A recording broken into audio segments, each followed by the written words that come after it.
This is a video to show how to make the incenter of a triangle. This one's formed by angled bisectors. So I'll start by making our 3 points. This is representing our 3 cities. Go ahead and build your polygon around that.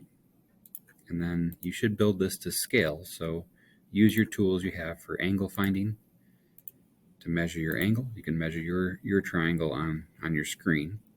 And you can also measure your side lengths. So if you go to your select tool, click on a side length and add labels for length, you can recreate your triangle based on a scale.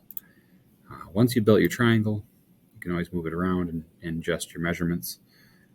But now we're going to create an angle bisector. And so most construction apps have a way to cut angles in half with the construction tool. This one doesn't seem to have that option.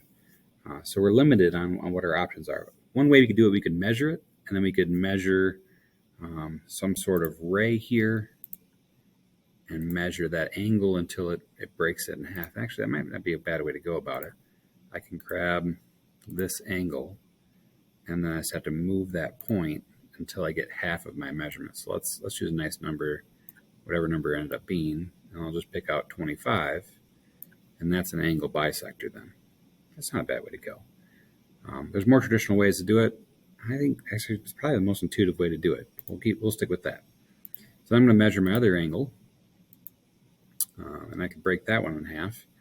Now it's going to get a little odd with fractions because I'm not sure how accurately we can measure those, but we can still get pretty close. So then I'll grab another ray, end up going through here, and then I got to measure that angle. So I'm going to grab a vertex or a side of the vertex that I want and the angle I want.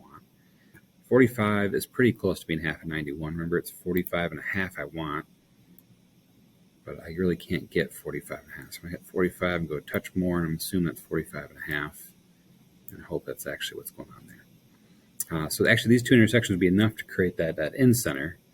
And what's cool about an incenter is that creates the point that's equidistant to all of my sides, meaning I could grab a circle from that point and go to one of my edges. I should actually go to perpendicular to it, but that will touch all of the sides. I should grab the perpendicular and create a circle that is on the incenter of the polygon. So that's what that construction does. So it creates that equidistant to all of my sides. And that could be useful if you had some sort of like bases in between here where you actually had little station points. That's one more